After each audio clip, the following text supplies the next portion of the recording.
네, 3시 됐는데 시작해도 괜찮을까요? 네. 네, 시작하겠습니다. 네, 안녕하세요. 취업전 트랙의 전공 멘토입니다. 반갑습니다.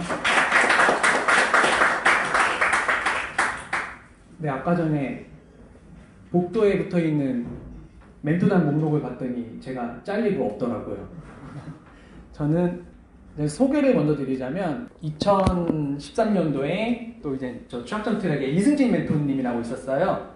그분이랑 같이 그레이시라는 보안업체를 차렸었어요. 그리고 5년 정도 있다가 2018년에 그 라인이라는 메신저 업체 아시죠? 네, 그쪽에 이제 저희 회사가 인수가 됐습니다. 그리고 저는 BOB 2기부터 6기까지 계속 강의를 했었고, 그때 라인이 인수됐을 때가 BOB 7기였는데 그 라인이 약간 그런 그 컴플라이언스 같은 게 빡시더라고요. 그래서 BOB 강의를 나갈 때가 돼가지고 강의를 가겠다라고 했더니 뭐를 이제 결제를 되게 복잡하게 받아야 되고, 그래서 결국에는 그 결제가 이제 반려가 됐어요. 반려가 된 사유는 이거는 BOB는 투잡이다, 투잡이다라고 해서, 그리고 이제 라인에서는 투잡은 안 된다라는 규칙이 있기 때문에 그래서 그때부터 이제 강의를 못 하게 됐어요. 그래서 계속 못했고, 마지막 오늘 교육 날짜라고 하길래 네, 와가지고 교육을 하고, 그리고 이제는 교육비 나오는 거는 이제 회사와의 문제도 있고 해서 이제 간식비로 쏘는 걸로 그렇게 진행을 하도록 하겠습니다.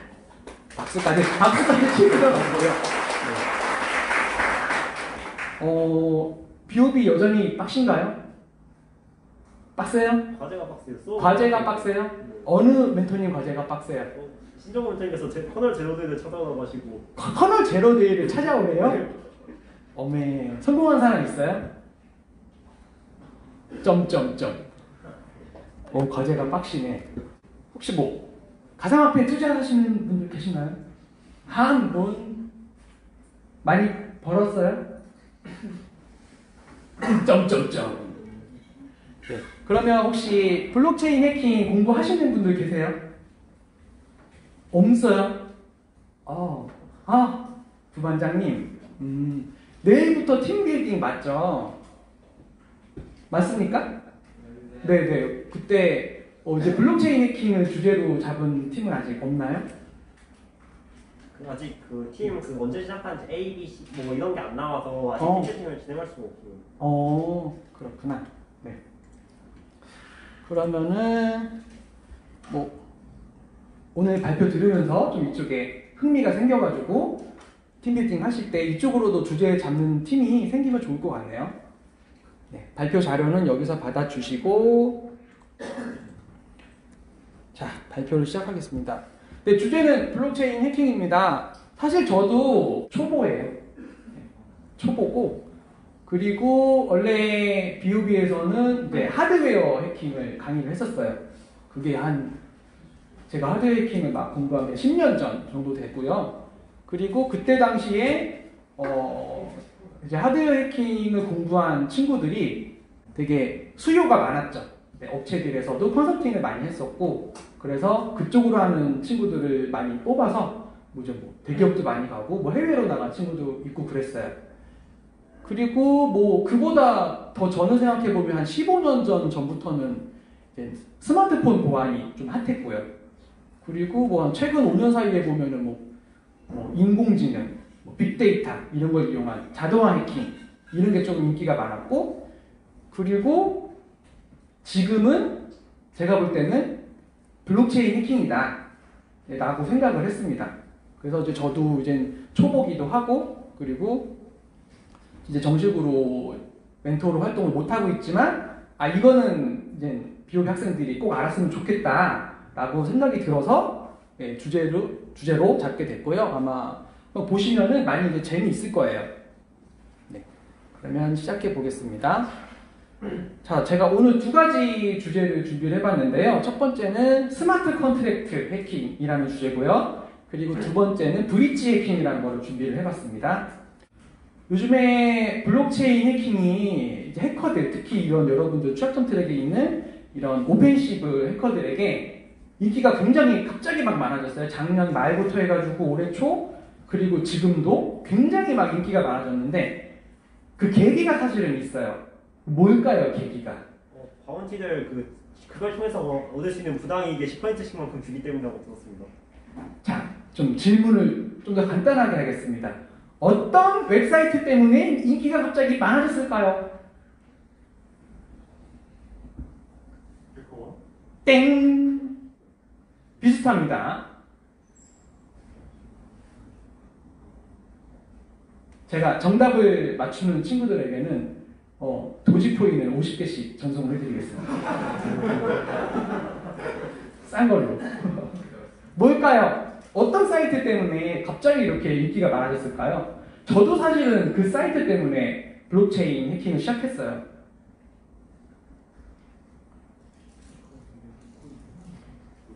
3, 2, 1, 0. 바로 이뮨파이라는 사이트가 있어요. 네, 이뮨파이 한번 구글에 검색해서 다 들어가 보실래요? 네, 이뮨파이.com이죠. 이렇게 들어가 보시면은 여기는 아까 부반장이 해커원에 대해서 얘기해줬는데 해커원이 이제 버그 바운티로 되게 유명한 사이트잖아요.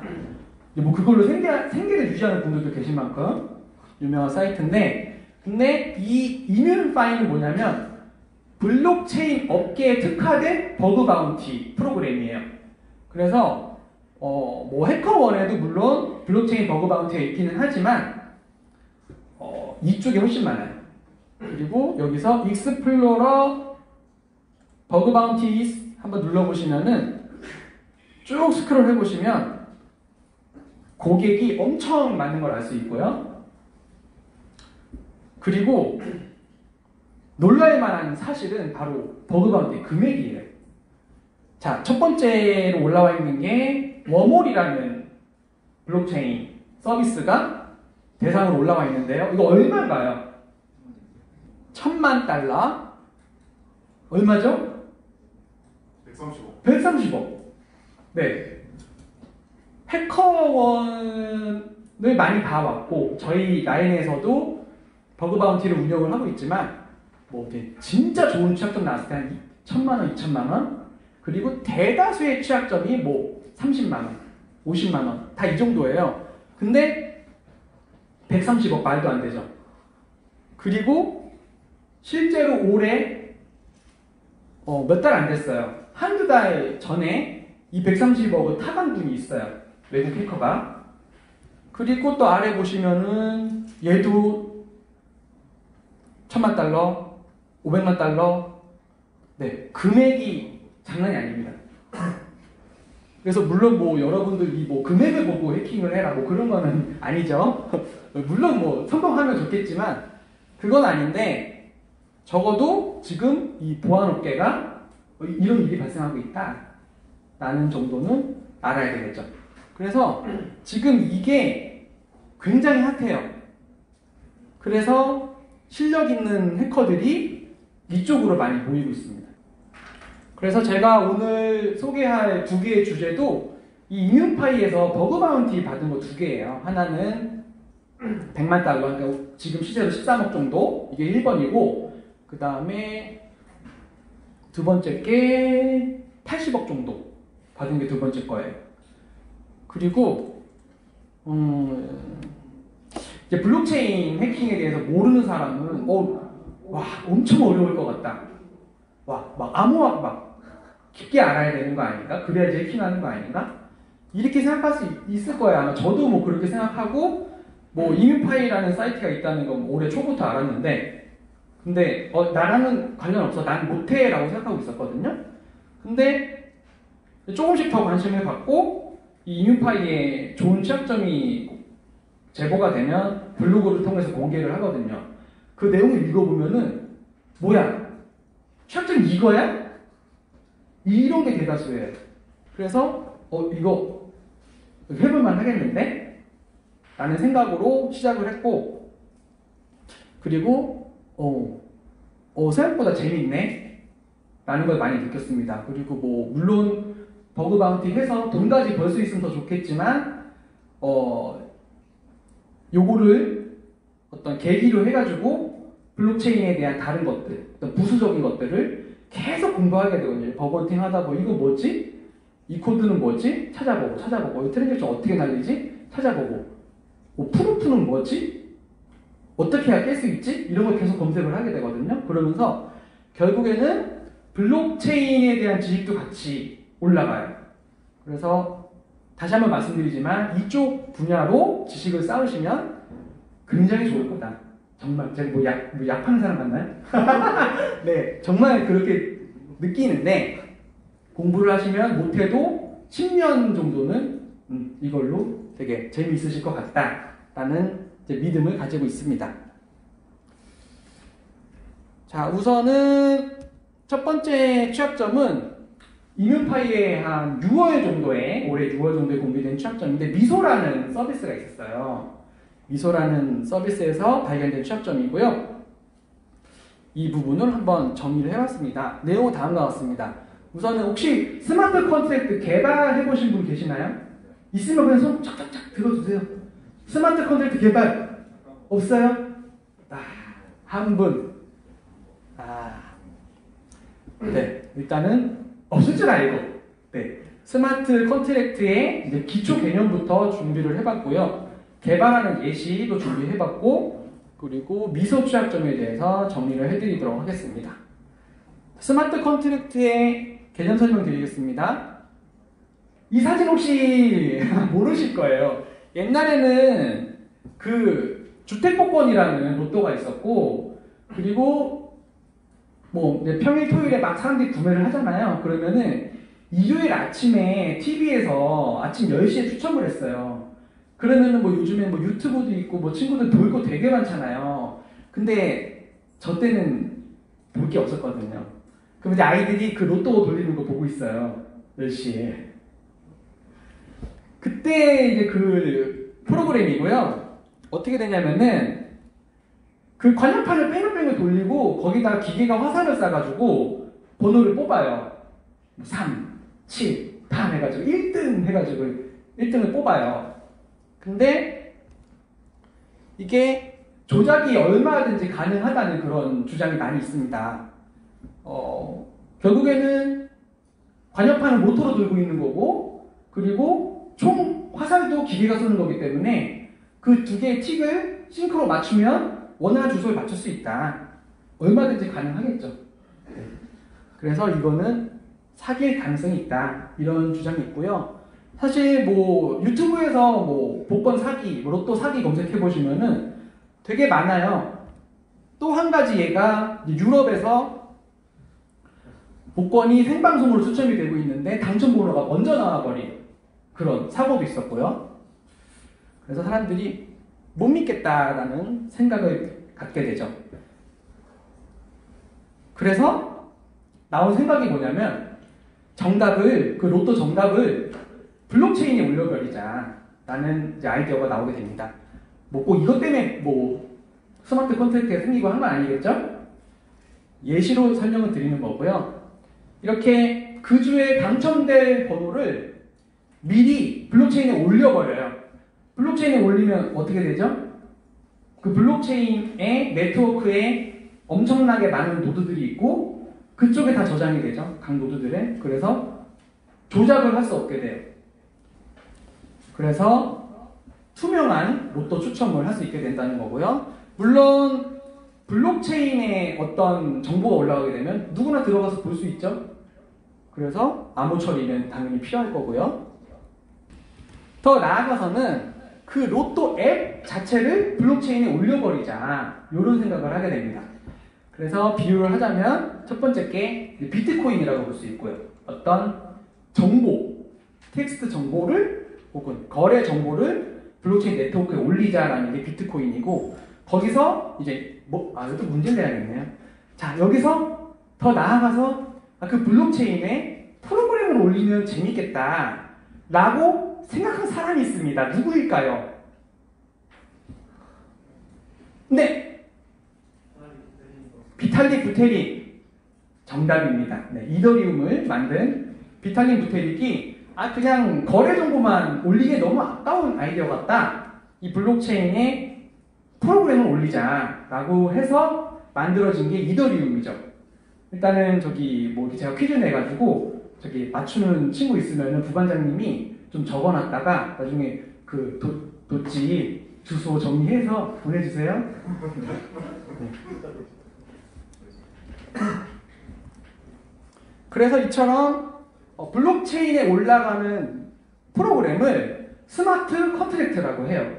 예, 진짜 여러분들 코딩하는 뭐 C어, 파이썬으로 코딩 많이 하시잖아요. 그런 종류의 코드가 올라가게 됩니다.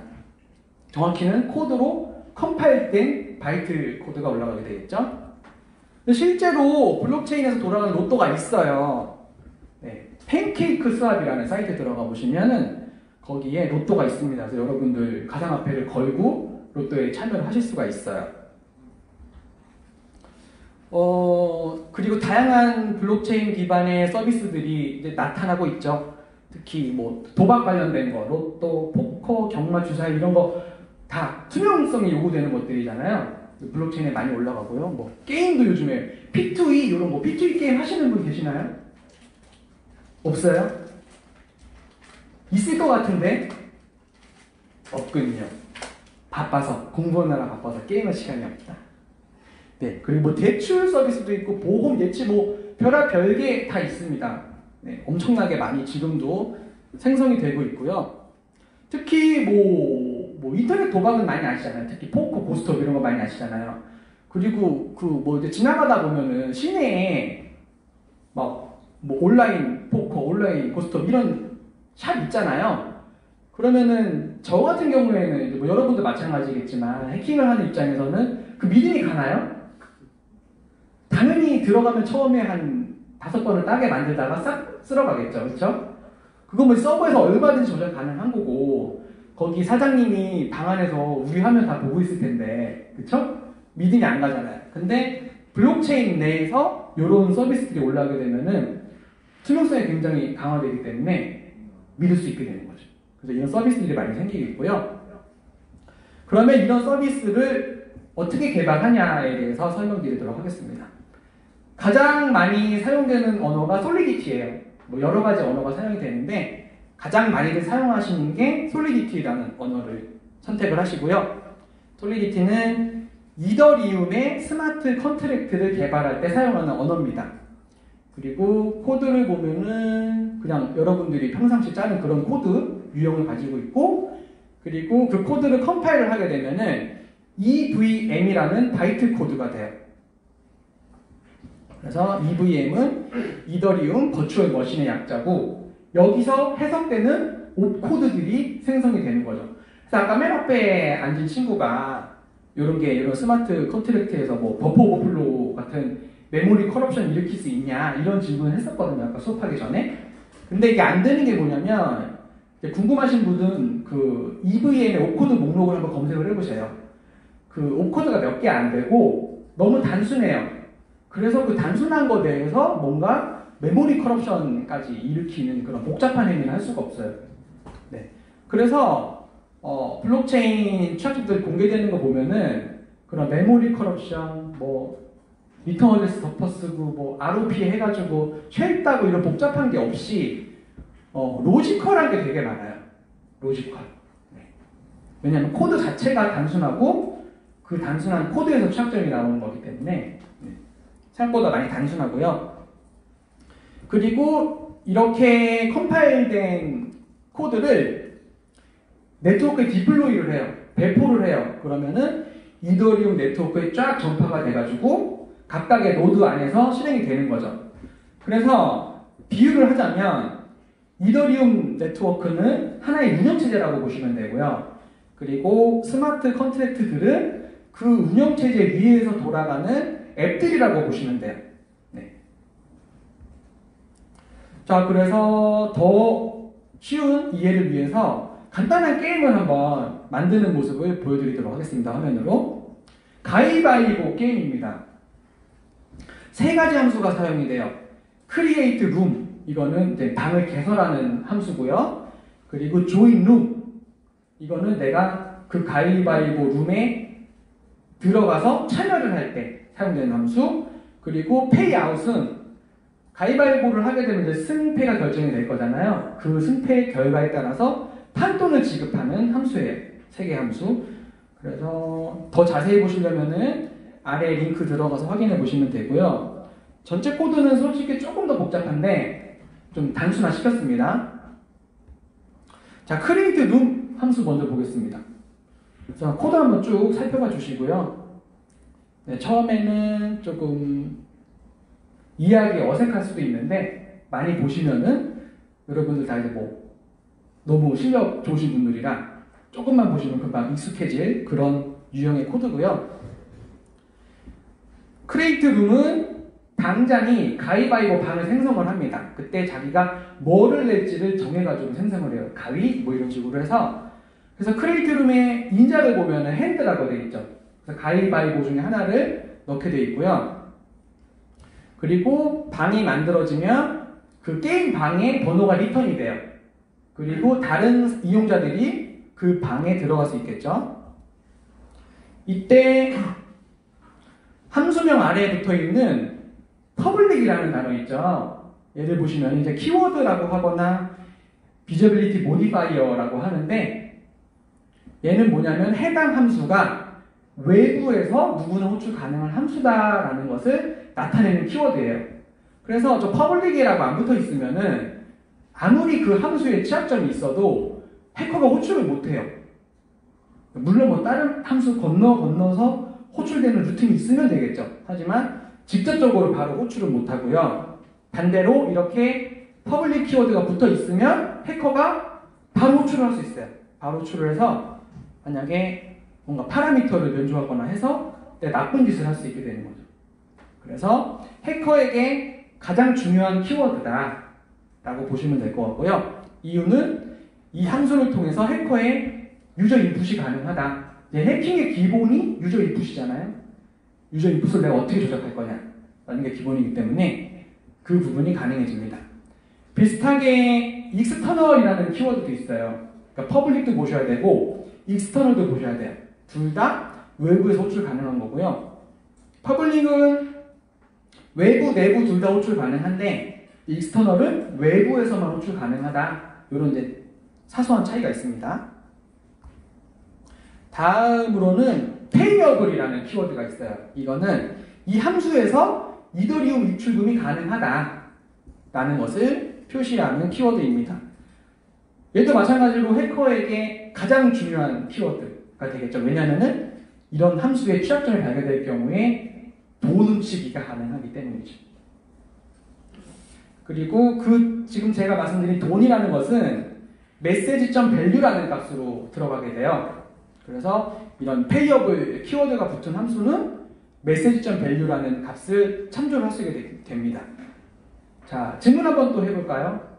message.value가 어떤 값을 나타내는 걸까요? 찍어보셔도 됩니다. 도지코인을 받기 위해서. 얼마? 네. 얼마나 지불했지요? 맞습니다. 네. 해커가 어떤 스마트 컨트랙트 함수를 호출할 때 돈을 같이 실어서 보낼 수 있어요. 그러니까 뭐 비트코인에서는 그냥 송금만 하잖아요. 근데 이더리움에서는 어떤 내가 원하는 함수를 호출하면서 거기에 동시에 돈을 실어 보낼 수 있어요. 그러면은 이 가위바위보 게임에서는 이제 판돈이 되겠죠? 판돈은 얼마 버는 거죠? 내가 10이 더 벌고 이기면은 20이 더 가져가는 거죠. 그래서 message.value는 이더리움의 개수를 나타냅니다. 그리고 함수를 호출할 때 송금한 금액이 되고, 그리고 이렇게 방을 만들 때 돈을 실어서 보내기 때문에 그 가위바위보 게임 프로그램에 판돈이 쌓이게 돼요. 차곡차곡. 왜냐하면 내가 그 게임한테 송금을 한 거잖아요. 누가 이길지 모르기 때문에 미리 송금을 할 수가 없고 그 게임 프로그램에 송금을 해요. 그럼 거기에 판돈이 차곡차곡 쌓이게 됩니다. 그리고 다른 사용자가 와서 대결을 하고 그 다른 사용자가 들어올 때 자기도 그 동일한 판돈을 걸면서 들어오겠죠. 그러면 10 플러스 18, 그러니까 20이 되겠죠? 그거를 이 A 사용자든 B 사용자든 이긴 사람한테 그 프로그램이 송금을 해줘요. 네, 이런 식으로 구현이 되어 있습니다. 그래서 다음으로는 message.sender라는 값이 있는데 이건 콜러예요. 그래서 이 함수를 호출한 사람, 네, 처음에 방 만든 사람, 그리고 그 방에 들어가는 사람이 되겠죠. 자, 다음은 이제 방에 들어가는 사람입니다. 보시면 조인룸이고, 그리고 내가 들어가고자 하는 방번호가 있을 거잖아요. 35번 이런 식으로 방번호를 첫 번째 인자로 주고, 그리고 가위바위보, 내가 이번에 볼을 내겠다 이런 식으로 파라미터로 넘기게 됩니다. 그러면 여기 마지막에 보이는 compare hands라는 함수에서 승패를 확인을 해요. 보시면 compare hands라는 함수는 퍼블릭이 아니죠. 프라이빗이라고 되어 있죠. 그래서 요거는 밖에서 호출할 수 없는 함수고요. 그러니까 오디팅을 하실 때, 오디팅 뭔 줄 알죠? 우리 취약점 찾을 때 코드를 연락해 보는 거 오디팅이라고 하는데, 프라이빗인 함수는 좀 이제 대상에서 제외가 되겠죠. 그래서 누가 뭐를 냈냐, 가위와 주먹이냐, 보와 주먹이냐 이런 것들을 비교해서 승패를 결정합니다. 그리고 마지막으로 payout이라는 함수가 보시면 퍼블릭이고 또 페이어블이죠. 그래서 그 참여자 둘 중 하나, A 사용자든 B 사용자든 둘 중에 하나가 이 페이아웃을 호출을 하게 되면 그러면 이긴 사람한테 판돈을 지급을 합니다. 그때 사용되는 함수는 트랜스퍼라는 함수가 사용이 돼요. 송금하겠다는 거예요. 그래서 앞서 만든 코드를 컴파일하면은 하나의 스마트 컨트랙트 바이너리가 되고요. 이것을 우리 이더리움 네트워크에 배포를 하게 되는 거죠. 그러면 이런 식으로 고유한 주소를 갖게 되는데 한번 들어가서 보겠습니다.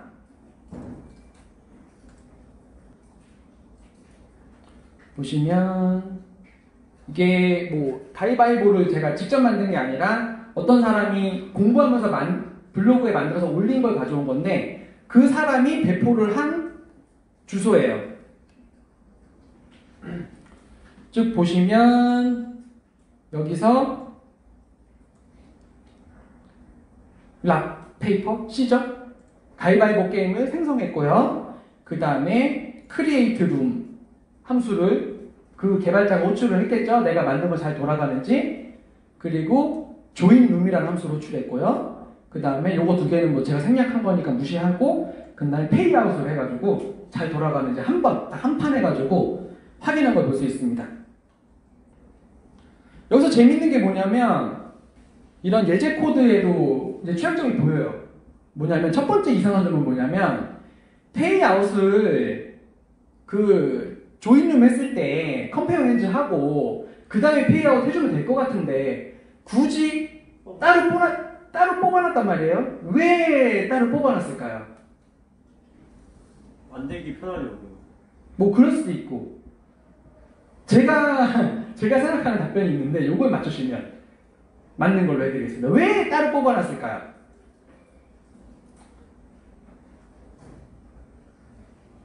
왜 따로 뽑아놨을까요?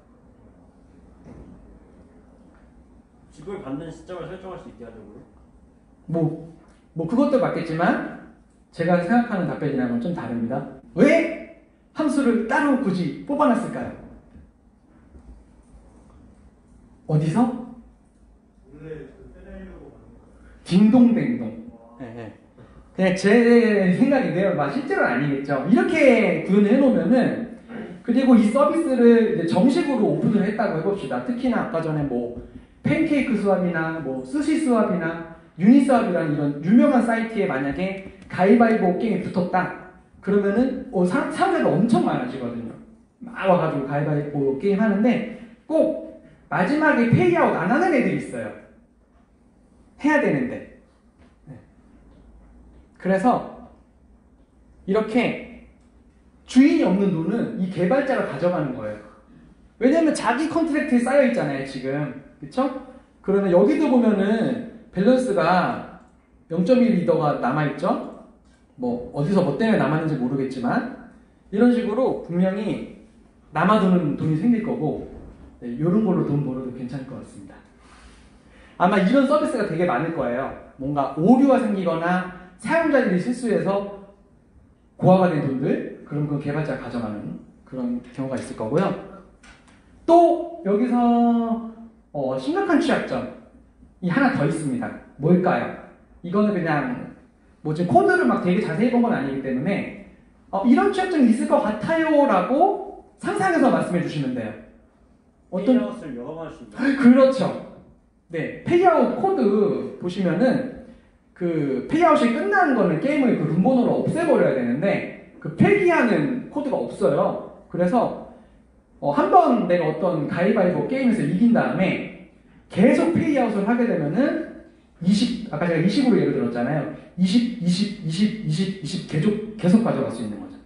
그래서 만약에 여기에 사용자들이 실수를 해서 차곡차곡 쌓인 잔고가 있었다면 그거 다 뽑아갈 수 있는 거죠. 그래서 지금 말씀드린 것처럼 보통 이런 식의 취약점이 발생해요, 실제로. 네. 개발자가 잠깐 뭐 실수해가지고 한두 줄 추가 안 해가지고 그리고 공격하는 사람도 이 익스플로이트 얼마나 간단해요. 페이아웃 그냥 여러 번 계속 새로 고치 막 화면이 20 들어오는 거예요. 그래서 이제 여러분들 뭐 구글에다가 뭐 블록체인 해킹 사고, 뭐 브릿지 해킹 사고 이런 거 검색해 보시면은 드레인이라는 표현이 나오는데 뽑아간다는 거예요. 몽땅 뽑아간다는 건데 이런 식으로 뽑아갑니다. 실제로 돈을 해커들이. 요즘에 뭐 난리도 아니에요. 거의 진짜 한 2, 3일에 한 번씩 털려요. 그리고 특히 북한 애들이 많이 한다고 알려져 있고요. 뭐 올해 번 것만 1조가 넘는다 이런 기사도 많이 있어요. 네, 실제로 해커들이 많이들 이런 식으로 어떤 특정 서비스에 묶여있는 돈을 드레인을 해갑니다. 네. 자, 그래서 이렇게 만들어진 바이너리를 네, 코드를 컴파일하고 배포하려면은 다음과 같은 것들을 주로 이용합니다. 리믹스 제일 많이 사용되는 것 같고요. 얘는 여러분들 PC에 뭔가를 설치할 필요 없이 웹 기반의 아이디예요. 그래서 여기서 웹사이트에서 소스 코드 작성하고 컴파일하고 디플로이까지 하고 그 다음에 내가 뭔가를 만들었으면 거기에 함수가 있을 거잖아요. 함수 호출까지 이 웹에서 다 할 수 있어요. 그래서 리믹스 많이들 사용하시고 그 다음에 또 이제 많이들 사용하시는 게 트러플, 하드햇, 웹3JS, 웹3파이 이런 것들을 많이 사용을 하십니다. 얘네들은 사실은 밑단에는 솔C라는 솔리디티 코드를 바이트 코드로 컴파일해주는 컴파일러가 있고 그리고 고이더라는 이더리움 그 네트워크의 클라이언트가 있어요. 네, 얘네들이 밑단에 있는 건데 얘네들을 사용하기 쉽게 만들어준 애들이라고 보면 되겠죠. 자, 리믹스 한번 remix.ethereum.org 들어가서 보시면은 진짜 개발하기 편하게 생겼다라는 걸 아실 수 있을 거고요. 그리고 컨트랙트 아까 한번 보여드렸고 이런 식으로 그 이더스캔이라는 사이트가 있어요. 이더스캔 이건 뭐냐면 우리 블록체인이 모든 거래 내역이 투명하게 공개된다라는 장점이 있다는 거 아시죠? 그래서 그런 거래 내역들 혹은 함수를 호출하는 그런 내역들을 트랜잭션이라고 해요. 그리고 트랜잭션은 이런 이더 스캔과 같은 트랜잭션을 볼 수 있는, 모니터링 할 수 있는 그런 사이트에 투명하게 공개가 됩니다. 그래서 아까 들어가서 한번 본 거고요. 다시 한번 보면은 이번에는 메인 페이지로 가볼게요. 여기서 보시면 왼쪽에 그 블록체인에 새로운 블록이 계속 생성이 되잖아요. 그래서 그 블록을 내가 생성하면은 보상으로 코인을 받게 되는 거잖아요. 비트코인이. 그래서 블록이 계속 생성되는 걸 왼쪽에서 볼 수 있고 그리고 오른쪽에서는 어떤 뭐 친구들 간의 송금이든 거래소와의 송금이든 혹은 이런 가위바위보 같은 프로그램을 호출하는 거든 그런 트랜잭션이 오른쪽에 다 나오게 돼요. 그래서 내가 어떤 지갑 주소를 가지고 있고 거기서 뭐 송금도 하고 뭐 로또 사이트 들어가서 로또도 해보고 뭐 가위바위보 사이트 들어가서 가위바위보도 해보고 하면은 다 여기 드러나는 거죠. 네. 근데 또 이제 뭐 블록체인 하면 장점이 또 뭐죠? 익명성이잖아요. 근데 뭐지 이거 반대네? 네, 저도 그렇게 생각해요. 반대라고 생각해요. 익명성이라고 하는데 이 익명성이라는 게 그 주소만 딱 공개가 되고 뭐 아이디 있을 거잖아요. 아이디가 공개되고 그런 건 아니기 때문에 실명이 공개되고 그런 건 아니기 때문에 누군지 모른다는 면에서 익명성인데 걔가 뭘 했는지 뭐 어떤 블록체인 쇼핑몰에서 뭘 샀는지 그런 건 다 나와요. 다 나오는데 그러다가 어떤 하나만 딱 밝혀지면 예를 들어서 내가 뭐 블록체인 어떤 쇼핑몰에서 모자를 샀어요. 근데 자랑하고 싶어서 올렸어요. 그러면 그 시간에 그 모자 산 사람 찾으면 그게 걔인 거잖아요. 그러면 거기서부터 줄줄이 걔가 그동안 과거에 뭐 했는지 다 밝혀지는 거죠. 그래서 이게 익명성이라는 게 사실 좀 어폐가 있습니다. 그리고 다시 한번 가위바위보 게임 트랜잭션으로 들어가 보겠습니다. 들어가서 보시면은 메뉴가 여러 개 있는데 이 가위바위보 게임 안에서 발생한 트랜잭션들 그리고 네 번째 메뉴를 보시면은 컨트랙트라는 메뉴가 있어요. 이걸 한번 클릭을 해보시면 자 컨트랙트 네임이 나옵니다. 가위바위보 그리고 우리 이제는 해커들 입장에서 봤을 때 너무 재미있는 게 뭐냐면 컨트랙트의 소스 코드가 올라가요. 이렇게. 그래서 여러분들 여기서 트랜잭션들 보다가 이건 뭐지? 이건 뭐 하는 서비스일까? 따라 들어가서 만약에 걔가 컨트랙트다 그러면은 코드를 볼 수 있어요. 이제 해킹 많이 하시겠지만 뭐 커널 해킹도 하신다고 했고 자 소스 코드가 있는 상태에서 해킹하는 것과 없는 상태에서 해킹하는 게 천차만별이죠. 그래서 블록체인은 약간 이런 투명성이 강조되기 때문에 소스 코드가 공개가 되는 추세입니다. 물론 개발자가 원하면 공개가 안 할 수도 있어요. 우리 이제 아까 리눅스에서 배포할 때 소스 코드 공개 안 하겠다에 체크를 하면 안 올라가요. 그때는 그냥 EVM 바이트 코드만 올라가요. 그럼 이제 그거 가져서 디컴파일 해가지고 어렵게 해킹을 해야 되는데 대부분이 소스 코드가 올라가고 소스 코드가 안 올라가면은 욕을 먹어요. 네가 무슨 블록체인이냐. 그래서 뭐 앞으로 만약에 여러분들이 어떤 서비스를 타겟으로 잡는다고 한다면 거의 소스 코드가 올라와 있습니다. 그래서 그 부분이 굉장히 흥미로운 부분이고요. 그리고 소스 코드가 뭐 이런 식으로 이 컨트랙트 메뉴를 통해서 확인할 수도 있지만 여기에 소스 코드를 올릴 정도면 보통 깃에도 같이 올려놔요. 네, 그래서 깃으로 찾아 들어가서 소스 코드를 보셔도 되고요. 자, 그러면은 이렇게 해서 스마트 컨트랙트의 기초 그리고 기본적인 개발 절차에 대해서 설명드렸습니다. 여기서 한번 쉴 건데 5분 정도 쉬었다가 3시 50분에 본격적으로 미소 서비스에 대한 샷건 설명을 드리도록 하겠습니다.